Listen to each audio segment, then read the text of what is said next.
Hello दोस्तों, the study house में आपका स्वागत है। और आज हम लेकर आए हैं आपके लिए बहुत ही ज़्यादा करंट का एक इंपॉर्टेंट टॉपिक जिसका नाम है नेशनल एजुकेशन पॉलिसी रिफॉर्म। ठीक है, जो बहुत ही ज़्यादा न्यूज़ में चल रहा है।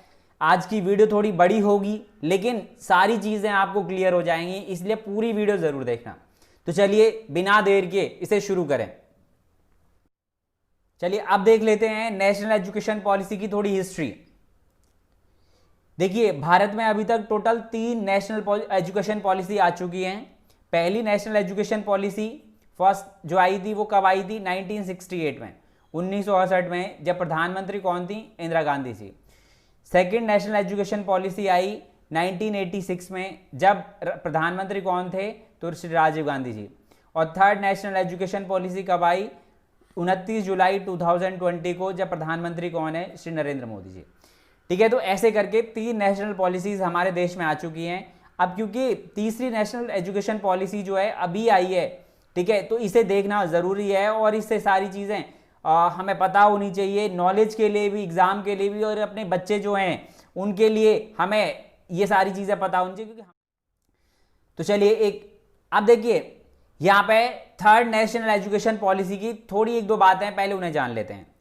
तो यहाँ पे पहला जो पॉइंट है, important point, ministry of human resources development to be renamed as ministry of education. ऐसा बताया जा रहा है, माना कि मिनिस्ट्री ऑफ एचआरडी जो है उसका नाम बदल के मिनिस्ट्री ऑफ एजुकेशन किया जाएगा। इसके बाद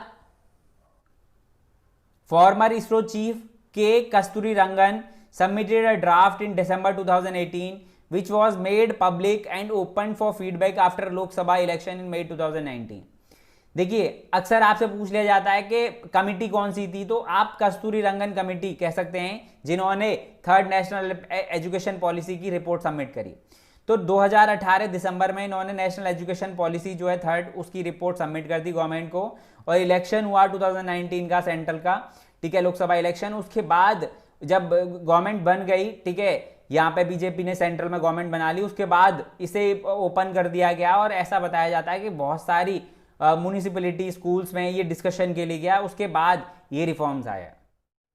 अब देखिए, पहले आगे सब चीज़ों को समझने से पहले हमें ये समझना पड़ेगा कि प्रेजेंट एजुकेशन स्ट्रक्चर कैसा है इंडिया में। तो प्रेजेंट एजुकेशन स्ट्रक्चर के लिए हमारे यहाँ स्कूलिंग होती है 12th क्लास तक, फिर यूजी अंडर ग्रेजुएट कोर्सेज हैं जिन्हें बैचलर डिग्रीज बोलते हैं, ठीक है, और कब 12th के बाद, ठीक है, और उसके बाद ग्रेजुएशन होने के बाद, यूजी कोर्सेज करने के बाद पीजी होता है, पोस्ट ग्रेजुएट कोर्सेज होते हैं जिन्हें मास्टर डिग्रीज बोलते हैं हम इंडिया में, ठीक है। अच्छा, मेनली यही 3 है। इसके बाद पीएचडी भी होता है, ठीक है, पीएचडी भी होता है, बट मैंने वो उसको यहाँ इसलिए इंक्लूड नहीं किया कि उसमें बहुत ज़्यादा चेंजेस नहीं है, थोड़ा स्लाइट है, वो मैं बता दूंगा आपको आपके, ठीक है। यहीं पर ही 3 जगह थोड़े से चेंजेस हैं, इसकी वजह से हम बात करेंगे। चेंजेस तो बेसिकली 2 ही जगह हैं, स्कूलिंग और यूजी वाले में, बट ठीक है, थोड़ा सा हम बात करेंगे, जरूरी आपको पता होनी चाहिए। एक एक करके स्टडी करेंगे। तो चलिए पहले स्कूलिंग वाला देखते हैं, फिर यूजी वाला और फिर पीजी वाला। चलिए स्कूलिंग। अब देखिए यहां पे सबसे पहले the existing 10+2 system in India has 4 level. अभी वर्तमान में जो स्कूलिंग में कौन सा सिस्टम चल रहा है जिसे 10+2 सिस्टम कहते हैं, ठीक है। यहां पे देखो, आप यहां पे देख सकते हो कि 6 से लेके 16 साल तक, 10 ईयर्स तक, बेसिकली 1 to 10th क्लास तक आप कह सकते हो, ठीक है। और फिर 11-12 ये 16 to 18 ईयर्स, ये 2 अलग। तो ऐसे करके 10+2 कहते हैं हम इसे, 10 ये +2 ये। जरा देखें अब 4 पार्ट्स कौन कौन से, 4 लेवल कौन कौन से। तो लोअर प्राइमरी लेवल, ठीक है, लोअर प्राइमरी लेवल जो इंडिया में है।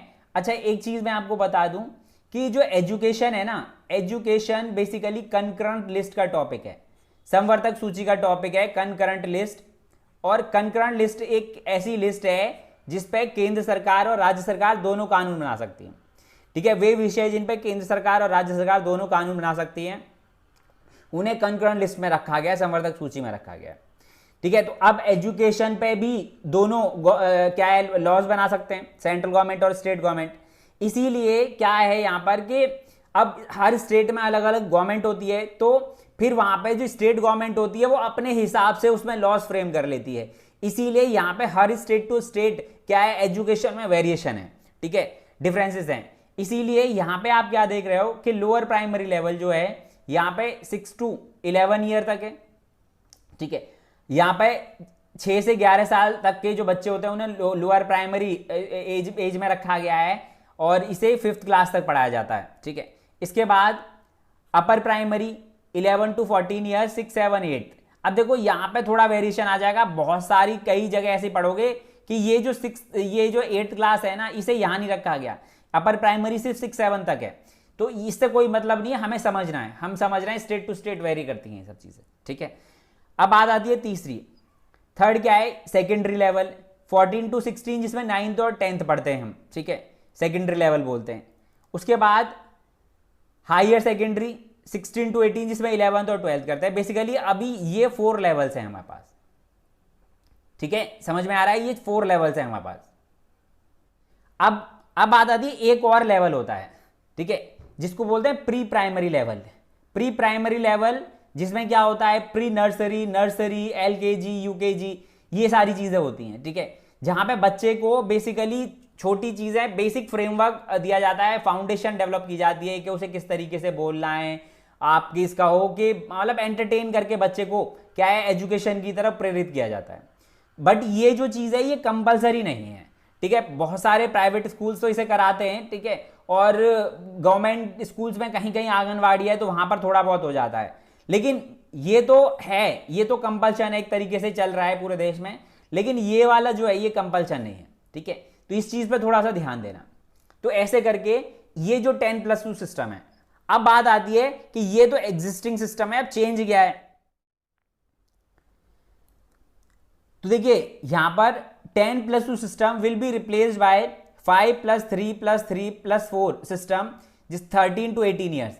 अभी हम क्या पढ़ रहे थे, 6 to 18 ईयर्स, अभी यहां पर कितना है 3 to 18 ईयर्स, सॉरी 30 नहीं 3 to 18 ईयर्स, ठीक है। अब यहां पे देखें जरा, पहली स्टेज जो है उसे फाउंडेशन स्टेज कहा गया है। ये बेसिकली कहां से कहां तक होती है, तो ये 3 ईयर्स से 8 ईयर्स तक होती है और इसके 2 पार्ट है। पहला एज 3 to 6 ईयर्स तक जो बच्चे होंगे उन्हें क्या है, जो क्लास होगी उन्हें वो 3 ईयर्स प्री प्राइमरी होगी। प्री प्राइमरी में आप ये कह सकते हो कि उन्हें नर्सरी और LKG, UKG जो चीजें होती हैं वहां पे बच्चों को बेसिकली किंडरगार्टन में पढ़ाया जाएगा, सिखाया जाएगा चीजों को, एजुकेशन के लिए एक उतना अट्रैक्शन प्रेरित तैयार किया जाएगा उनमें, ताकि वो इंटरेस्ट क्रिएट किया जाएगा, बेसिकली एजुकेशन के लिए एक इंटरेस्ट क्रिएट किया जाएगा उनमें। दूसरा है 6 to 8 ईयर्स। 6 to 8 ईयर्स में क्या है कि फर्स्ट और सेकंड क्लास तक दो रखा जाएगा यहाँ पे।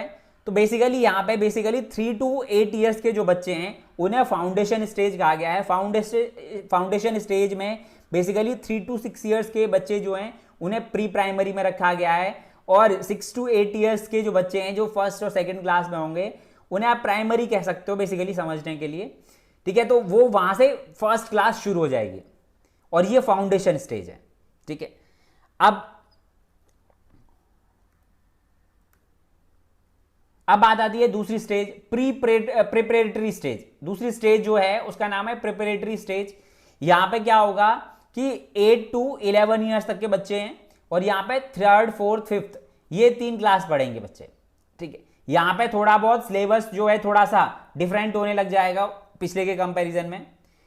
फिर तीसरा लेवल मिडिल स्टेज, यहाँ पे 11 to 14 ईयर्स के बच्चे होंगे और क्लास 6 to 8 के बच्चे यहाँ पे, और मिडिल एज स्टेज किस है 6 से 8वीं क्लास तक के बच्चों को मिडिल स्टेज एज में का रखा जाएगा।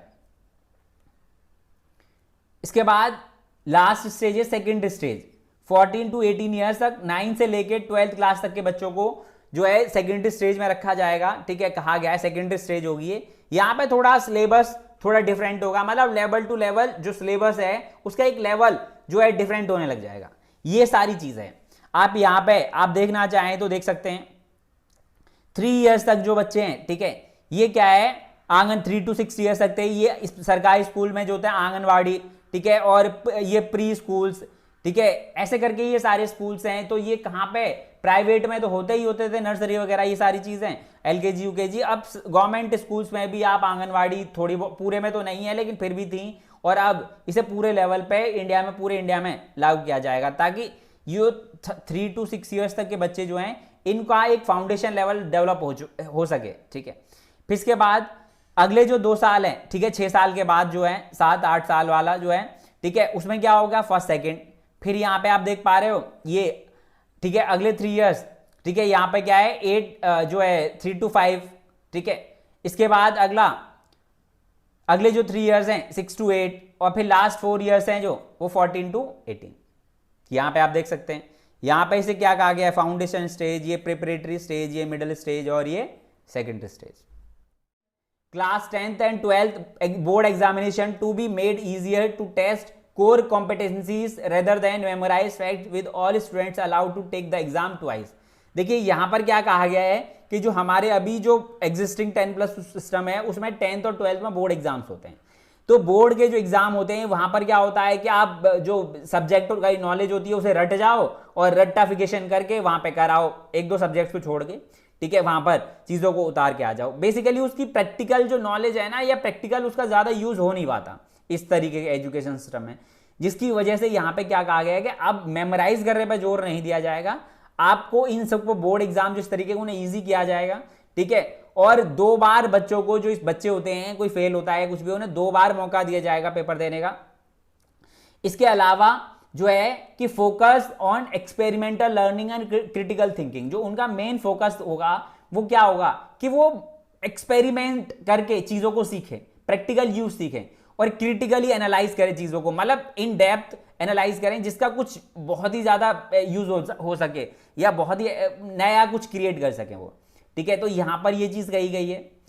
इसके अलावा assessment reform with 360 degree holistic progress card. अब देखो अभी क्या होता था कि हमारे एग्जाम्स हुए, ठीक है, नंबर जितने आए उसके हिसाब से पास और फेल कर दिया जाता था, लेकिन यहां पे क्या कहा जा रहा है कि 360 डिग्री होलिस्टिक प्रोग्रेस कार्ड होगा। मतलब कोई स्टूडेंट जो है वो सिर्फ ये नहीं है कि एक सब्जेक्ट में फेल हो गया है, किसी फेल हो गया तो फेल है, नहीं, वो उसकी सारी एक्टिविटीज चेक की जाएंगी, स्पोर्ट्स में और आप आर्ट्स में या किसी और चीज में, और अदर साइंटिफिक एक्सपेरिमेंट कर रहा है, एंटरप्रेन्योरशिप है, हर चीज को देखा जाएगा, तब उसका कार्ड तैयार किया जाएगा, तब उसको पास और फेल माना जाएगा।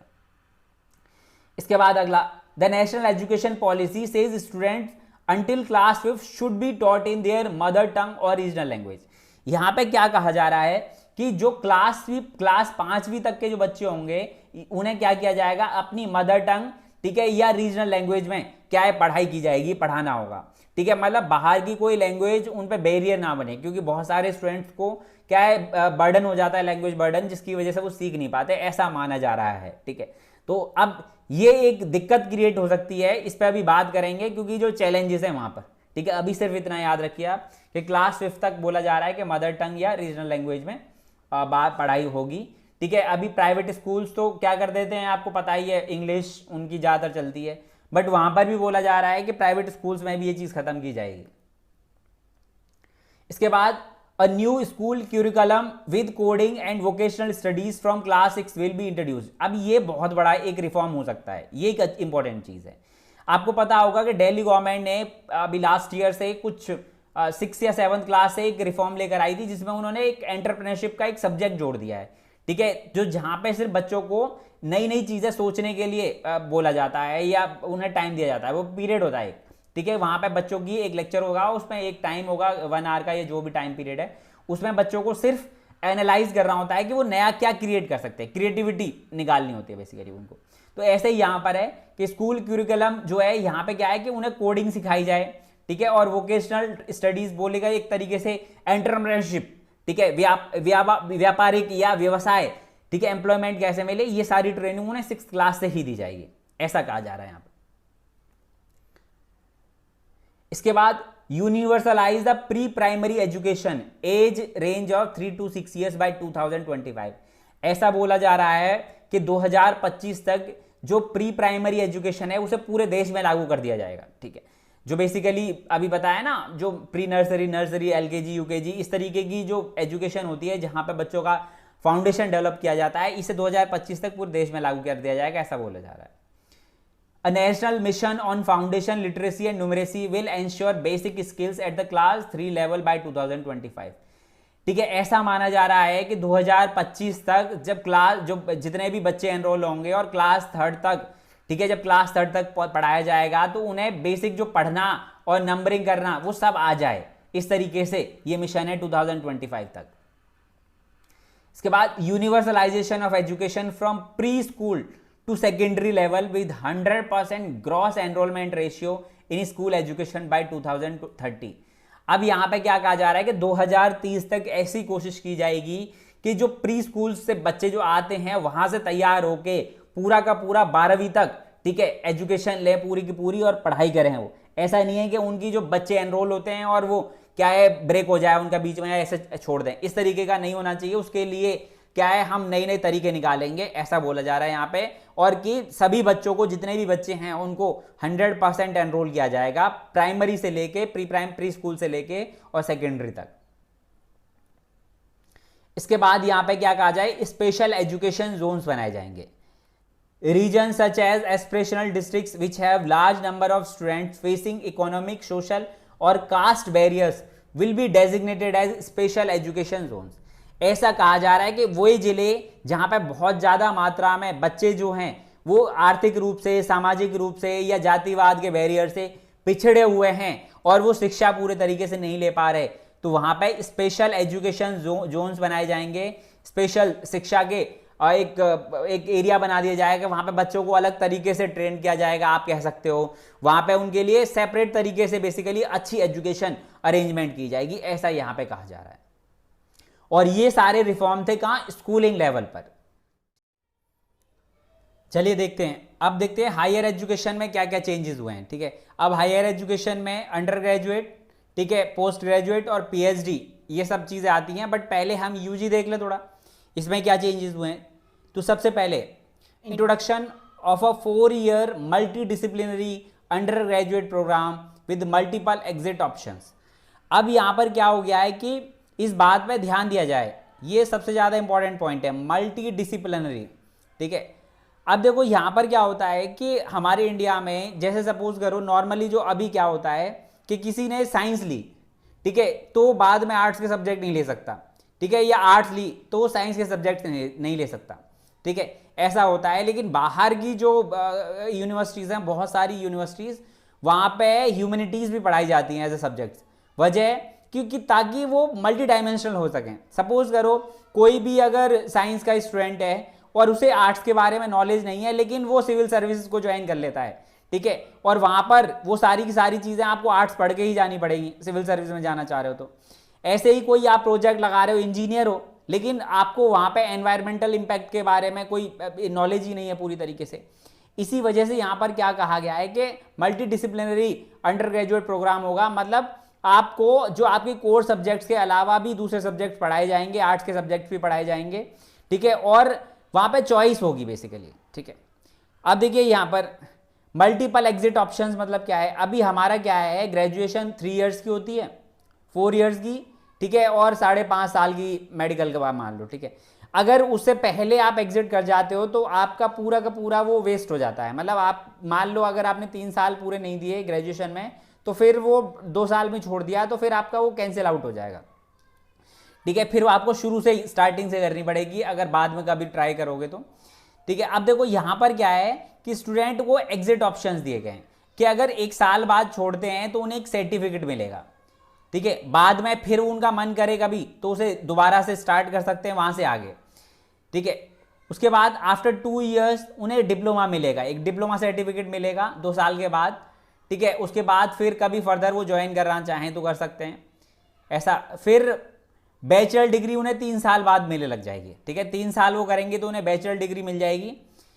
अब 4 साल में क्या है कि 4 year की जो bachelor programme generally include certain amounts of research work, ठीक है, and the student will get deeper knowledge in the subject. अब 4 साल में आपको पता है क्या है कि 3 साल में बैचलर डिग्री तो मिल जाएगी, लेकिन जो चौथा साल है वो एक क्या होगा कि 4th year आपको बेसिकली रिसर्च का या एक आप कह सकते हो कि ट्रेनिंग दी जाएगी जॉब के लिए कि किस तरीके से आपको नई थिंकिंग डेवलप हो सके, आप कुछ नया अपना क्रिएट कर सकें या इनोवेशन कर सकें। तो वो 4th year जो है, ये 4th year जो है वहां पर ये चीज़ चौथे साल में होगी। जैसे आपने देखा होगा मेडिकल में क्या होता है, करीब करीब 4.5 साल की उनकी क्या होती है, पहले एग्जाम्स वगैरह होते हैं, उसके बाद 1 साल की ट्रेनिंग होती है। तो वो अच्छे से उन्हें क्या है ऑन जॉब ट्रेनिंग कह सकते हो आप उन्हें, ठीक है। तो पूरी प्रैक्टिकल नॉलेज मिलती है उन्हें। वैसे ही यहाँ पर भी है, तो इस तरीके की ये ट्रेनिंग होगी यहाँ पर। अच्छा, अब यहाँ पर क्या है कि सपोज करो आपने कोई मतलब इंजीनियरिंग करी, तो इंजीनियरिंग में आपको आर्ट्स के सब्जेक्ट भी दिए जाएंगे, ये चीज याद रखना, ठीक है। अब एक और बात, आपने मान लो 12th में कोई और सब्जेक्ट लिए थे, तो यहां पर आप वो दूसरे सब्जेक्ट भी ऑप्ट कर सकते हो साथ में। फिर यहाँ पे यूजी में जब यहाँ पे ये आप अंडर ग्रेजुएट कोर्सेज में हो, यहाँ पे जब आप कोई कोर्स ले रहे हो, ठीक है, सपोज करो साइंस के सब्जेक्ट लिए, तो आप आर्ट्स के सब्जेक्ट भी ले सकते हो, और यहाँ से आगे जब पीजी में जाओगे तो वहां पे भी आप दूसरे सब्जेक्ट ले सकते हो, अपने सब्जेक्ट चेंज कर सकते हो, ठीक है। और पीजी से जब आप मास्टर्स पीएचडी वगैरह में जाओगे तो वहां पर भी आप अपना क्या है, ये मल्टीडिसिप्लिनरी जो है, ये क्या है, आप दूसरा सब्जेक्ट चेंज कर सकते हो। यहाँ पे ये सारी चीजें नहीं बताई गई। अब देखो इंप्लीमेंट कैसे होंगी ये पता नहीं, बहुत सारी बाहर यूनिवर्सिटी में इस तरीके के प्रोग्राम चलते हैं, ठीक है, तो वहीं से ये ऑप्ट कर रहे हैं इस तरीके को, बट कितना इफेक्टिव होगा ये इंप्लीमेंटेशन पे डिपेंड करेगा। चलिए अब आगे, अब देखो यहां पे इसके अलावा opening up of Indian higher education to foreign universities and the top 100 universities in the world will be able to set up campuses in India. यहां पे बोला जा रहा है कि विश्व की ऐसे जैसे एफडीआई नहीं आती, ठीक है, फॉरेन डायरेक्ट इन्वेस्टमेंट आती बाकी चीजों में, तो उसी तरीके का कुछ समझ लो आप कि बाहर से जो विदेश की जो 100 यूनिवर्सिटीज हैं, 100 टॉप यूनिवर्सिटीज हैं, उनको बोला गया है कि आप अपने कैंपसेस इंडिया में आके लगा सकते हैं, ठीक है। अब जिससे क्या होगा कि उसे जो फॉरेन जो एजुकेशन है, जो हाई टेक्नोलॉजी है, वो हमारे स्टूडेंट्स को भी मिलेगी। इसके बाद gross enrolment ratio in higher education to be raise to 50% by 2035 and also 3.5 crore seats to be added in higher education. अब इस बात पे थोड़ा ध्यान दो। पहले तो मैं आपको एक बात बता दूं यहाँ पे कि ये ग्रॉस एनरोलमेंट रेशियो क्या होता है। देखो इसकी अलग अलग डेफिनेशन है, लेकिन फिर भी हम इसे थोड़ा जनरल वे में समझते हैं। जैसे सपोज करो हायर एजुकेशन की बात कर रहे हैं यहाँ पे, तो मान लो इस साल हमारे यहाँ से सीनियर सेकेंडरी से बोले तो 12th क्लास से कितने बच्चे पास आउट हुए, और 12th क्लास से कितने बच्चे पास आउट हुए, और उन्होंने ग्रेजुएशन में कितने बच्चों ने क्या है भाग लिया, ठीक है, एडमिशन लिया, तो एनरोल किए। तो यहाँ पे क्या कहा जा रहा है कि 50% टारगेट किया जा रहा है कि जितने भी बच्चे 12th करेंगे 2035 तक कम से कम 50% बच्चे यूजी या ग्रेजुएशन में एनरोल करें, ठीक है। इसके लिए क्या किया जाएगा कि 3.5 करोड़ सीट्स और हायर एजुकेशन में ऐड की जाएंगी, ऐसा कहा जा रहा है। फिर बात आती है कि अगर 50% उस टाइम तक 2035 तक टारगेट करें तो अभी कितना है, तो प्रेजेंट में the current gross enrolment ratio जो है वो 26.5 के आसपास है, 26.3% है हायर एजुकेशन में। मतलब अगर एक इस साल अगर 12th क्लास से अगर 100 बच्चे पास हो रहे हैं तो सिर्फ 26.3 बच्चे ही एनरोल कर रहे हैं कहां पर, ठीक है, ग्रेजुएशन के लिए। ये अभी रेशियो है। इसके बाद by 2030 the minimum degree qualification for teaching will be a 4-year integrated B Ed degree. अब यहां पे एक और चीज की जा रही है कि टीचिंग को और एनहेंस करने के लिए यहां पे कहा जा रहा है कि 4 साल का इंटीग्रेटेड बीएड डिग्री कोर्स होगा, जो कि 2030 तक बिल्कुल लागू कर दिया जाएगा, ठीक है। जैसे अभी तो क्या होता है, ग्रेजुएशन करी, बीएड करी, लेकिन यहां पे इंटीग्रेटेड कोर्स होगा जिसमें पूरे तरीके से ट्रेनिंग कराई जाएगी। अब देखो यहां पर किस तरीके से चीजें हों इनको और एनहेंस करने के लिए, तो a new and comprehensive national curriculum framework for teacher education NCFTE 2021, ठीक है। अब देखो यहां पर हमारे पास NCFTE 2009 है, अभी 2009 में बनाया था, एक ड्राफ्ट है ये। बेसिकली ये क्या करता है कि जो टीचर्स होते हैं उन्हें ट्रेनिंग दिलाता है टाइम टू टाइम और उन्हें एनहेंस करता है, टेक्नोलॉजी से अपडेट करता है। बेसिकली एक टीचर की ट्रेनिंग आप कह सकते हो।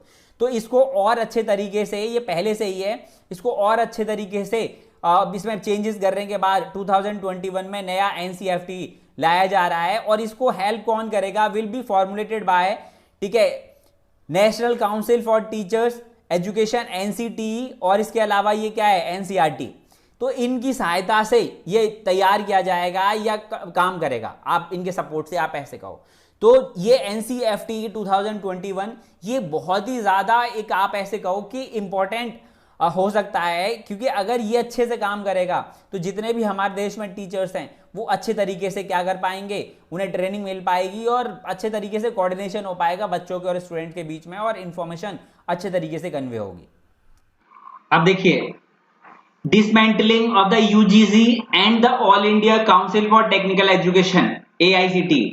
देखिए यहां पर क्या बोला गया है कि UGC जो है और एआईसीटी जो है इनको क्या है हटा दिया जाएगा, डिसमेंटल कर दिया जाएगा।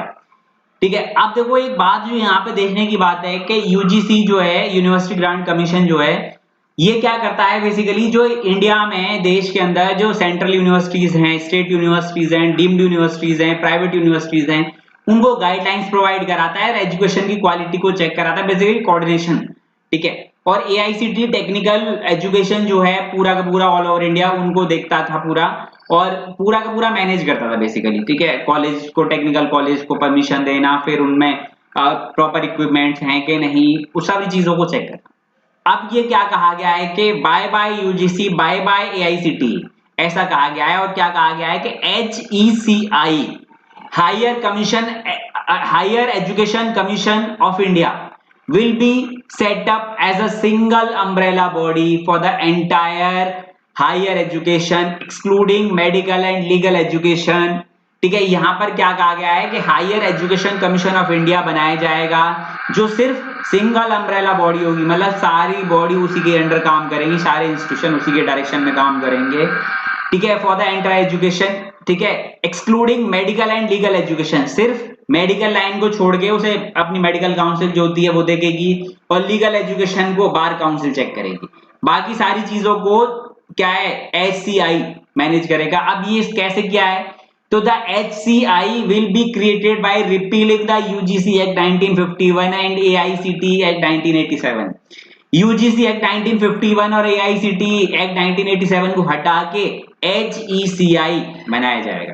ठीक है, अब देखो एचईसीआई बेसिकली किसके डायरेक्शन पे काम करेगा या किसको लीड करेगा, ये से कौन डायरेक्शन देंगी, ये सब चीजें, ये किसकी हेल्प से बनाया जाएगा। तो देखो national higher education regulatory council NHERC, ये क्या है असिस्ट करेगा इसको। इसके बाद जनरल एजुकेशन काउंसिल जीईसी, ये असिस्ट करेगा। इसके बाद हायर एजुकेशन ग्रांट काउंसिल, ये असिस्ट करेगा। और लास्ट नेशनल एक्रेडिटेशन काउंसिल, ये असिस्ट करेगा। तो ये चार जो बॉडी हैं, ये कोई फंड देगा, कोई रेगुलेट करेगा, कोई इसको और तरीके से हेल्प करेगा। तो ये चारों मिलके एचईसीआई को क्या करेगी, एक तरीके से गठित करेंगे, आप ऐसे समझ सकते हो। इसके बाद public and private higher education institutions will be governed by the same set of norms for regulation, accreditation and academic standard. यहाँ पे क्या कहा गया है कि प्राइवेट और सरकारी जो कॉलेजेस होंगे, यूनिवर्सिटीज होंगी, वो सब सेम सेट ऑफ नॉर्म्स पे काम करेंगे।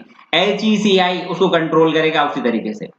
फिर क्या कहा गया है कि affiliation of colleges is to be phased out in 15 years and stage wise mechanism to be established for granting graded autonomy to colleges। अब देखो यहां पर क्या कहा गया है कि फेज वाइज चीजें चेक होंगी कॉलेज की। पहले मान लो 15 साल के लिए क्या दिया जाएगा, उन्हें एफिलिएशन दिया जाएगा, फिर उसमें चीजें चेक होंगी, उनको ग्रेडिंग दी जाएगी और उसी के हिसाब से एक रैंकिंग डेवलप की जाएगी। यहाँ पर ऐसा कहा जा रहा है। ये सारा काम कहीं ना कहीं कौन, किसके, कि जी एक नया इंस्टीट्यूशन बनाया जाएगा, एचईसीआई, एक नई बॉडी बनाई जाएगी, वो मैनेज करेगी। ठीक है, अब देखो ये सारी बातें किसमें थी, ये सारे चेंजेस हुए हैं अंडर ग्रेजुएट प्रोग्राम में। अब देखिए पीजी में क्या चेंजेस हुए, तो discontinuation of the MPhil programme. यहां पर कहा गया है कि एमफिल जो था पहले होता था उसे खत्म कर दिया गया है। ऐसा माना जा रहा है कि एमफिल से कोई फायदा नहीं था, क्योंकि जो एमफिल कर भी रहे थे ना बहुत सारे स्टूडेंट, वो पीएचडी उस सेम सब्जेक्ट में फिर भी नहीं कर पा रहे थे, इसीलिए इसका कोई ज्यादा यूज नहीं है, इस वजह से इसे डिसकंटिन्यू कर दिया गया है। इसके अलावा all the courses at undergraduate, postgraduate and PhD level will now be interdisciplinary. यहाँ पर क्या कहा गया है, देखो यहाँ पे जितने भी अंडर ग्रेजुएट, पोस्ट ग्रेजुएट और पीएचडी लेवल पे जो कोर्सेज होते हैं ना, यहाँ पे इंटरडिसिप्लिनरी होंगे। डिसिप्लिन जो होता है हमारा, ठीक है, एक विषय जो होता है उसमें चेंज भी कर सकते हैं, या ऐसे कहो उसके साथ हम और विषय भी ऐड कर सकते हैं। यहाँ पे ये सारी चीजें चेंजेस हैं। तो यहाँ पे पीएचडी में भी सिर्फ एक ही चीज चेंज है, वो है इंटरडिसिप्लिनरी, मतलब जो उनका सब्जेक्ट होगा उसके साथ साथ वो दूसरा डिसिप्लिन भी ले सकते हैं, नॉर्मली जनरली ह्यूमैनिटी का, आप ऐसे कहो। ठीक है, और अगर कोई ह्यूमैनिटी का है तो साइंस का, ऐसा कहा जा रहा है ताकि ओवरऑल डेवलपमेंट हो सके। ये सारी चीजें चेंजेस हैं। तो आपने क्या देखा, स्कूलिंग में देखा, हायर एजुकेशन में देखा, हायर एजुकेशन में कहां पे, यूजी और पीजी में देखा। देखिए जो अब हम देखते हैं चैलेंजेस, बहुत सारी और भी चीजें हैं जिनको अभी हमने नहीं पढ़ी हैं और जो पढ़ी भी हैं, सबको मिला के यहाँ पे देखते हैं कि हमें क्या क्या दिक्कतें आने वाली हैं। तो सबसे बड़ी दिक्कत है शॉर्टेज ऑफ फंड्स।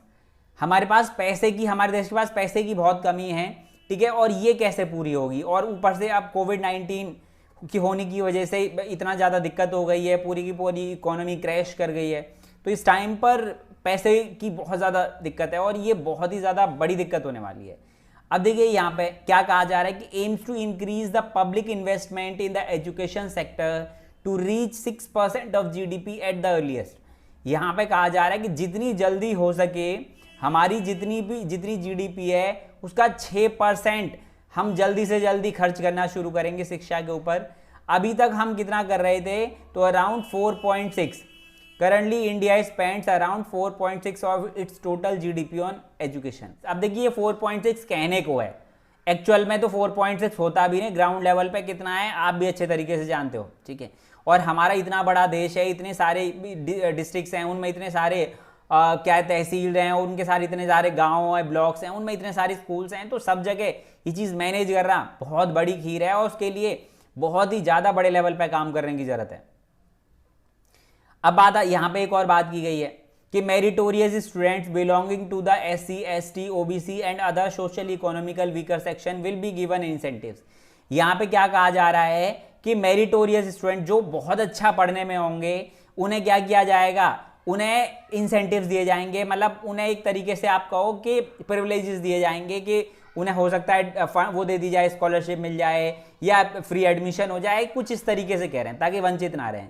अब आप एक बात देखो, हमने कहा 6% जीडीपी, क्या हम कर पाएंगे इस इकोनॉमिक क्राइसिस में, ठीक है।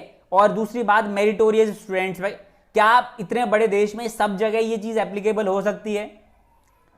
इसके बाद the centre will also set up gender inclusion fund to build up the country's capacity to provide equitable quality education to all girls and transgender students. आपको पता है हमारे देश में वैसे तो एजुकेशन रेशियो सभी जेंडर में कम है, लेकिन फिर भी जो गर्ल्स और ट्रांसजेंडर में बहुत ज़्यादा कम है, तो उसको भी पूरा करने के लिए कि उनमें वो भी लोग एजुकेटेड हों, तो उनके लिए अलग से एक जेंडर इंक्लूजन फंड बनाने की बात कही जा रही है। अब देखिए एक बात देखिए, इसे एज ए चैलेंज क्यों देख रहे हैं हम। यहाँ पे 6% जीडीपी क्या ऐसे टाइम पे खर्च किया जा सकता है, ठीक है। दूसरी बात मेरिटोरियस स्टूडेंट, इतने बड़े देश में बहुत सारे लोग हैं जो इतने ज़्यादा हाई परसेंटेज या इतने हाई मार्क्स लेकर आते हैं, क्या सबको ये चीज़ प्रोवाइड कराई जा सकती है, ठीक है। और तीसरा जेंडर इंक्लूजन फंड, पहले से भी बहुत सारे फंड चल रहे हैं, ऐसा नहीं है, तो यहाँ पे ये एक और नया फंड है, तो क्या इतने बड़े देश में ये सारी चीजें ग्राउंड लेवल पे इंप्लीमेंट होंगी। तो सबसे बड़ी चीज यही है, तो ये इसे हम एज ए चैलेंज देख रहे हैं। Education is a concurrent subject and most states have their own school boards and the national education policy only provides a broad direction and is not mandatory to follow. अब देखिए पहली चीज मैं एक बात बता दूं कि जो मैं अगली वीडियो बनाऊंगा ना, वो अलग से बनाऊंगा किसके ऊपर, कि एजुकेशन से रिलेटेड जो प्रोविजंस कॉन्स्टिट्यूशन में दिए हैं वो, क्योंकि ये वीडियो ऑलरेडी बहुत लंबी हो रही है और उसे भी डाल देता तो मैं कम से कम 20 मिनट की वीडियो और ऐड हो जाती, इसीलिए मैं उस वीडियो को अलग से सेपरेट बनाऊंगा। अगली वीडियो वही होगी कि कॉन्स्टिट्यूशन प्रोविजंस कौन से हैं एजुकेशन से रिलेटेड। तो यहां पर क्या है, इसीलिए यहां मैं शॉर्ट में बता रहा हूं कि कंकरेंट सब्जेक्ट जो है एजुकेशन जो है वो कंकरेंट सब्जेक्ट है और संवर्तक सूची का विषय है, जिसपे दोनों केंद्र सरकार और राज्य सरकार दोनों कानून बना सकती हैं। अब देखो होता क्या है कि यहां पर हर स्टेट में तो सेंटर की सरकार नहीं होती, जो केंद्र में सरकार है, हर स्टेट टू स्टेट वेरी करती हैं चीजें। अब बात यह आती है कि क्या जो सारी स्टेट उस चीज को फॉलो करेंगी, क्या उसको मानेंगी। यहां पे देखो आप यहां देख पा रहे हो ये एक प्रोविजन है, बट यहां पे लिखा नॉट मैंडेटरी। क्यों नहीं मैंडेटरी नहीं हो सकता, क्योंकि यूनियन सब्जेक्ट नहीं है, ये कंकरेंट सब्जेक्ट है, दोनों लॉज बना सकती हैं इस चीज पे, इसीलिए कॉन्फ्लिक्ट्स होंगे, ठीक है। अब कहीं ना कहीं बहुत ज्यादा इश्यूज होने वाले हैं इसको रिलेटेड। अब एक बात सोचो आप, ठीक है, कि हर स्टेट में अलग अलग चीजें हैं, अलग अलग तरीके से चीजें होती हैं, तो ये एक बहुत बड़ा चैलेंज है, सेंटर और स्टेट दोनों मिलकर काम करें और इसको लागू करवाएं, क्योंकि ये ग्राउंड कागजों में तो बहुत पॉलिसी बनती हैं, लेकिन ग्राउंड लेवल पे क्या रियल में इंप्लीमेंट हो पाती हैं वो चीज है। इसके बाद the government plans to set up subject wise committees with members from relevant ministries at both central and state level to develop implementation plan for each aspects of the national education policy। अब देखो यहाँ पे क्या कहा जा रहा है कि सब्जेक्ट वाइज कमिटीज बनेंगी, सेंटर और स्टेट के जो डिपार्टमेंट्स होते हैं, एजुकेशन मिनिस्टर जो मिनिस्ट्री जो होती हैं, वो दोनों एक कोऑर्डिनेट करेंगी। लेकिन फिर भी बहुत सारी दिक्कतें आती हैं, जहां पे आप सोचो जैसे मध्य प्रदेश में और राजस्थान में अभी किसकी, बीजेपी की, कांग्रेस की सरकार थी, और सेंटर में बीजेपी की सरकार है। मध्य प्रदेश में सरकार गिर के बीजेपी ने बना ली, अब राजस्थान में भी कुछ इसी तरीके की उथल पुथल चल रही। तो अब आप एक बात सोचो, क्या इस केस में, ठीक है, सेंटर स्टेट से मिलकर रह सकता है, ये स्टेट सेंटर से मिलकर रह पाएगा? नहीं। तो इस तरीके से बहुत सारे इश्यूज हो सकते हैं, इसलिए ग्राउंड लेवल पे इंप्लीमेंटेशन कैसी होगी वो देखना पड़ेगा, इसलिए ये एक चैलेंज है। फिर बात, actions to be taken by multiple bodies including HRD ministry, जिसका नाम एजुकेशन मिनिस्ट्री कहा जा रहा है, state education department, school boards, NCERT, central advisory board education and national testing agencies. आप देखो यहां पर जो क्या होता है कि यहां पे अलग अलग बॉडीज हैं, ठीक है, एनसीईआरटी है, ये नेशनल टेस्टिंग एजेंसी है, एचआरडी में, सब अपने अपने हिसाब से रूल्स बनाते हैं, ठीक है। अब आपको पता है हायर कमीशन के लिए तो हायर एजुकेशन कमीशन की बात की जा रही है अब, लेकिन यहां पर जो हमारा 12th लेवल तक है वहां तक, ठीक है, वहां पे चलो मान लो किस तरीके से वो हो भी सकता है, लेकिन यहां पर अभी जो प्रेजेंट में, और फिर अगर ये अभी बन भी गया तब भी अगर इस तरीके के ये काम रहे और ये मल्टीपल तरीके से डिसीजन लेने लगे या अपने हिसाब से डिसीजन लेने लगे तो बहुत दिक्कत होगी, ठीक है। सब में ऐसे समझो, आपको अच्छे तरीके से पता है कि हमारे इंडिया में किस तरीके से चीजें होती हैं। क्या होता है कि पहले एक रोड बनती है, फिर पता चलता है कि रोड के बनाने के बाद वहां पे पाइपलाइन बिछनी होती है पानी की, तो वो वाटर डिपार्टमेंट वाले आते हैं उस रोड को तोड़ते हैं और वहां पर पाइपलाइन बिछाते हैं, फिर वो रोड रिपेयर होती है। फिर थोड़े दिन बाद बिजली डिपार्टमेंट वाले आते हैं और पता चले वो बोलते हैं कि अब अंडरग्राउंड करेंगे वायर्स को, फिर वो उसे खोदते हैं और फिर दोबारा से वो चीजें होती हैं। और सिर्फ किस वजह से? Lack of coordination. कोऑर्डिनेशन नहीं था, अगर कोऑर्डिनेशन होता तो वाटर डिपार्टमेंट, इलेक्ट्रिसिटी डिपार्टमेंट वाले जो काम है पहले कर लेते और बाद में ही चीज हो जाती।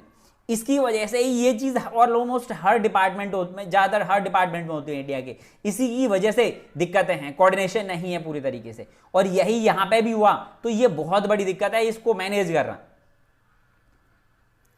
अब बात आती है, the NEP doesn't say anything specially on children of parents with transfer jobs. अब देखो एक बात, यहां पे क्या कहा गया है कि 5 साल तक के बच्चों को मदर टंग या रीजनल लैंग्वेज में बात करनी पड़ेगी। अब लेकिन यहां पे एक चीज नहीं गई कि जब एक स्टेट से दूसरे स्टेट में पेरेंट्स का ट्रांसफर होता रहता है, जिनकी ट्रांसफरेबल जॉब होती है, उस केस में बच्चे जो सफर करेंगे उनका क्या होगा, क्योंकि इस स्टेट में तो उसकी रीजनल लैंग्वेज अलग है या लैंग्वेज जो अलग पढ़ रहा है वहां पे दूसरी लैंग्वेज, तो किस तरीके से कोऑर्डिनेशन होगा, ठीक है। इसको ग्राउंड लेवल पे इंप्लीमेंट करना बहुत बड़ा टास्क है, इसलिए ये भी एक चैलेंज है। फिर इसके बाद, the top 100 universities in the world will be able to set up campuses in India, but यहां पे क्या कहा गया है कि 100 जो टॉप 100 यूनिवर्सिटीज हैं वो कैंपसेस बना सकते हैं, इंडिया में इन्वेस्ट कर सकते हैं, but it doesn't elaborate the parameter to define the top 100 universities. मगर यहां पे ये नहीं कहा गया कौन से पैरामीटर से किन टॉप 100 यूनिवर्सिटीज की बात की जा रही है।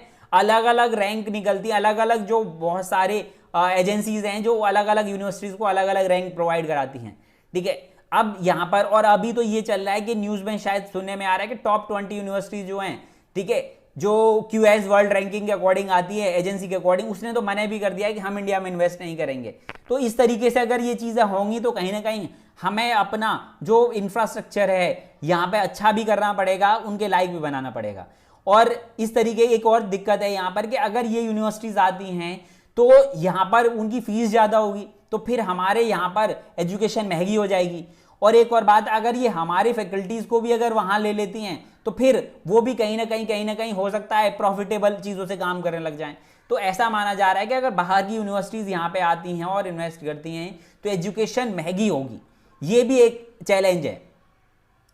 फिर क्या कहा गया है, multi disciplinary education and research universities MERUs at par with IITs IIMs to be set up as models of best multi disciplinary education of global standard in the country. इस बात पे ध्यान दो, ठीक है, ये बहुत बड़ी बात है। ये मल्टी डिसिप्लिनरी, डिसिप्लिन होता है बेसिकली आपका एक कोई भी जिस डिसिप्लिन में आप क्या स्पेशलाइजेशन है आपकी, ठीक है। अब बात यहां पर होती है कि अगर आप ग्रेजुएशन कर रहे हो, ठीक है, या आप PG कर रहे हो, तो क्या आपका जो कोर सब्जेक्ट है उसके अलावा क्या आर्ट्स के सब्जेक्ट, या अगर आर्ट्स कर रहे हो तो साइंस का सब्जेक्ट, क्या मल्टी डिसिप्लिनरी हो सकते हो आप? तो यहां पे ऐसा किया जाएगा, ठीक है, यूनिवर्सिटीज बनाई जाएंगी इसी को आधार मान के। जैसे कई IITs ने तो क्या किया, IITs इंजीनियरिंग कॉलेजेस हैं लेकिन इंस्टीट्यूट्स हैं, लेकिन वहां पर क्या हो गया है, उन्होंने कई ने ह्यूमैनिटी डिपार्टमेंट स्टार्ट किए हैं। तो ऐसे ही ये क्या कर रहे हैं, इंसान को मल्टी टैलेंटेड बना रहे हैं। ठीक है, जैसे बाहर की यूनिवर्सिटीज में होता है, वहां पे मोस्ट ऑफ द यूनिवर्सिटीज में बाहर ऐसे ही होता है कि उनको हर तरीके की चीजें पढ़ाई जाती हैं, वो अपने सब्जेक्ट्स जो कोर सब्जेक्ट है उसके अलावा दूसरे सब्जेक्ट को भी ऑप्ट कर सकते हैं।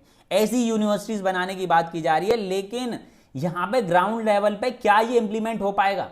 ठीक है, इस तरीके से कितना टाइम लगेगा, कितना फंड चाहिए, जो एग्जिस्टिंग यूनिवर्सिटीज हैं उनको ट्रेनिंग कैसे मिलेगी, ये सारी चीजें यहां पर। फिर बात आती है, the national research foundation will be created as an apex body for the fostering a strong research culture and building a research capacity across higher education. अब यहां पे क्या कहा जा रहा है कि नेशनल रिसर्च फाउंडेशन क्रिएट किया जाएगा एज ए अपेक्स बॉडी, किसके लिए? स्ट्रॉन्ग रिसर्च कल्चर बनाने के लिए, कि हाँ यहाँ पे रिसर्च ज्यादा से ज्यादा बढ़े। अब एक बात बताओ, हमारे इंडिया में अभी रिसर्च नाम के बराबर है, ठीक है, और इवन ये होता है कि हम उस पर फोकस भी नहीं करते, हम फालतू की चीजों पर ज्यादा फोकस करते हैं। ठीक है, अब इसको लागू करना, फिर रिसर्च में हमारे पास उतने जो साइंटिस्ट हैं या टेक्नोलॉजी है वो मोस्ट ऑफ द चीजें बाहर की हैं, तो उसको ग्राउंड लेवल पे लाने के लिए पैसे की तो ज्यादा जरूरत है ही, टेक्नोलॉजी की भी ज्यादा जरूरत है। तो किस तरीके से होगी? तो मैं ये नहीं कह रहा कि टफ है, ठीक है, नामुमकिन है, लेकिन टफ है, ग्राउंड लेवल पे इंप्लीमेंट कर रहे हैं, बहुत मुश्किल है। फिर बात आती है, academic bank of credit to be established to facilitate transfer of credit. इस बात पे ध्यान दिया जाए। यहां पे क्या किया गया है कि कोई भी जैसे यूनिवर्सिटीज होती हैं, वहां पे स्टूडेंट्स पढ़ते हैं, तो वहां पर क्या होता है कि आपको बताया था कि एक होलिस्टिक 360 डिग्री कार्ड बनेगा, ठीक है, स्टूडेंट्स का। तो अब उसमें होगा क्या कि उसमें सिर्फ एग्जाम के मार्क्स नहीं देखे जाएंगे, ओवरऑल चीजें देखी जाएंगी। तो उसमें क्या कहा जाएगा कि अगर उसमें कुछ एक्स्ट्रा करिकुलर एक्टिविटीज में वो अच्छा है और उसने कुछ भी क्रेडिट मिला है उसको, मतलब कुछ भी पॉइंट्स मिले हैं उनको, तो उनको क्या किया जाएगा, इकट्ठा किया जाएगा और ट्रांसफर किया जाएगा। कब तक? फाइनल ईयर जब वो पास करेगा, जब डिग्री मिलेगी, उसमें सारी चीजों को ऐड करके ओवरऑल तब उसका पूरी की पूरी डिग्री डिजाइन की जाएगी, ये बनाई जाएगी। ठीक है, अब यहां पे क्या कहा जा रहा है कि इसके लिए national assessment centre Parakh has been created to access the student. अब यहां पर क्या कहा गया है कि एक परख नाम का एक सेंटर बनेगा जो क्या करेगा, बेसिकली स्टूडेंट को इसके बारे में अभी किसी को ज्यादा नॉलेज नहीं है किसी चीज के बारे में, अभी ये सिर्फ बुकिश नॉलेज है, बुक में बताया है, क्या होगा कैसे होगा ये सब बाद में पता चलेगा, अभी सिर्फ अनाउंसमेंट हुई है चीजों की। तो परख, वो स्टूडेंट को परखने के लिए क्या एक ऐसा सेंटर बनाया जाएगा, स्टूडेंट के क्रेडिट्स क्या कर रहे हैं, वो चीज किस तरीके से, मतलब उसकी परफॉर्मेंस है, सिर्फ क्या एजुकेशन में, इसके अलावा और किसी एक्टिविटीज हैं वो चीज, तो सबको यहाँ पे परखेगा वो, और इसके ऊपर क्रेडिट दिए जाएंगे। फिर यहाँ पे एकेडमिक बैंक ऑफ क्रेडिट जो है उनको इकट्ठा करके कर करके डिजिटली क्या करेगा, फाइनल ईयर तक ट्रांसफर करेगा। इसके बाद national institute for Pali Persian Prakrit, Indian institute of translation and interpretation to be set up. अब यहां पे क्या कहा जा रहा है कि देश के अंदर राष्ट्रीय लेवल के पाली, पर्शियन और प्राकृत भाषा के इंस्टीट्यूट बनाए जाएंगे, ठीक है, पढ़ाने के लिए, और इसके बाद ट्रांसलेशन भी, ठीक है, अलग अलग भाषाओं का ट्रांसलेशन या इनका ट्रांसलेशन भी, और उनकी जो है इंटरप्रिटेशन किस तरीके से हो रही चीजों, उनके लिए ये इंस्टीट्यूट डिजाइन किए जाएंगे। अब एक बात सोचो कि इंस्टीट्यूट तो पहले से भी बहुत सारे हैं, लेकिन क्या ये इस तरीके से काम करेंगे, और क्या आप इनको इस तरीके से प्रमोट जैसे हम कर रहे हैं, तो क्या इसे इंटरनेशनल लेवल पे इन भाषाओं को उस लेवल पे प्रमोट कर पाएंगे? इसके लिए फंडिंग की भी बहुत ज्यादा जरूरत होगी। जैसे हम बनाते तो हैं, लेकिन पैसे कम होने की वजह से ये चीजें सिर्फ कागजों में धरी की धरी रह जाती हैं, स्टार्ट भी होती हैं तो स्टार्टिंग इनिशियल स्टेज से ही खत्म हो जाती हैं। इसलिए ये भी एक बहुत बड़ा चैलेंज है। अब फिर इसके बाद क्या की जा रही है, an autonomous body, the National Education Technology Forum NETF, will be created to provide platform for the free exchange of ideas of the use of technology to enhance learning, assessment, planning, administration। यहां पे क्या कहा जा रहा है कि NETF नाम की एक ऑटोनॉमस बॉडी बनाई जाएगी जो क्या करेगी, एक तरह से टेक्नोलॉजी को एनहेंस कर रहा है, लर्न करना है, नए नए आइडियाज देने हैं, सब चीजों को क्या है बनाने के लिए ये एक बॉडी है। ठीक है, आप ऐसे कहो कि जैसे पहले AICTE था, ठीक है, तो अब ये कॉलेज वॉलेज को तो परमिशन नहीं देगा, लेकिन ये टेक्निकल चीजों को असिस्ट करेगा और यहाँ पे नई नई रिसर्च करके ये लोगों को या स्टूडेंट्स को क्या करेगा, गाइड करेगा, आप ऐसे कहो यहाँ पे समझने के लिए। लेकिन एक बात बताओ, यहाँ पे क्या ये चीज हो सकती है? इतनी सारी चीजें यहाँ पे जो पुरानी है उनको या तो नए नाम से नए तरीके से चीजों को डाल दिया है, लेकिन क्या ये ग्राउंड लेवल पे उस तरीके से इंप्लीमेंट होंगी, क्या काम करेंगी? ये सबसे बड़ा चैलेंज है। अब देखो यहाँ पे फिर target 2040 to implement the entire policy. अब ये सारी की सारी जो पॉलिसीज हैं इन्हें लगभग 20 साल लगेंगे पूरी एजुकेशन पॉलिसी को लागू करने के लिए, कि पूरे 20 साल तक ये सारी चीजें पूरे देश में लागू होनी है। अब इतना 20 साल बहुत बड़ा टाइम होता है एक तो, दूसरी ठीक है, उसके लिए फिर फंड फिर धीरे धीरे करके चेंज करना, और इतने टाइम में मतलब फिर हो सकता है कोई नई टेक्नोलॉजी आ जाए, कुछ नई चीज आ जाए, ठीक है, इतने लंबे टाइम में। तो ये जो है बहुत बड़े चैलेंजेस हैं, ठीक है। अब इसी तरीके से इन सारे चैलेंजेस को क्या ग्राउंड लेवल पे क्या ला के खत्म किया जा सकता है, लेकिन ये बहुत बड़ा टास्क है, और इसमें सबसे बड़ा बैरियर जो है वो दो ही है, एक फंड की और दूसरी चीज हमारे पास इंफ्रास्ट्रक्चर और टेक्नोलॉजी की कमी, ठीक है, ये सबसे बड़ी। फिर इसके बाद रीजनल डिफरेंसेस, ठीक है, ये सबसे बड़ी प्रॉब्लम्स है, ठीक है। तो ऐसे करके आपने क्या देखा यहां पर पूरी वीडियो में, पहले देखा कि जो स्कूलिंग में क्या चेंजेस हैं, फिर दूसरा देखा अंडर ग्रेजुएट जो होते हैं उसमें क्या चेंजेस है, फिर पीजी में, फिर पीएचडी में तो माइनर हैं, ठीक है, और उसके बाद फिर बहुत सारी चीजें थी, तो उनको हमने एज ए चैलेंज देखा है कि क्या ग्राउंड लेवल पे चीजें हो पाएंगी। यही पूरी की पूरी नेशनल एजुकेशन पॉलिसी थर्ड है, ठीक है, और सारी चीजें मोस्ट ऑफ द अदर चीजें कवर हो गई है यहाँ पे वीडियो में। एक आध कोई रह भी गई होगी तो आप मुझे कमेंट बॉक्स में बता देना, मैं उस पर कुछ और तरीके से आपको इंफॉर्मेशन प्रोवाइड करा दूंगा। मैंने पूरी कोशिश करी है कि आपको ज्यादा से ज्यादा पूरी इंफॉर्मेशन सिंगल वीडियो मिल जाए, ठीक है। और क्या है कि अब नई जो वीडियो आएगी इसमें सिर्फ एक चीज मिस हो गई है, वो है कि कॉन्स्टिट्यूशनल प्रोविजन जो है एजुकेशन के लिए, वो उनके लिए सेपरेट वीडियो आएगी, वो नेक्स्ट वीडियो होगी, ठीक। अगर ये आपको वीडियो अच्छी लगी है तो ज्यादा से ज्यादा लोगों को शेयर करें। Thank you.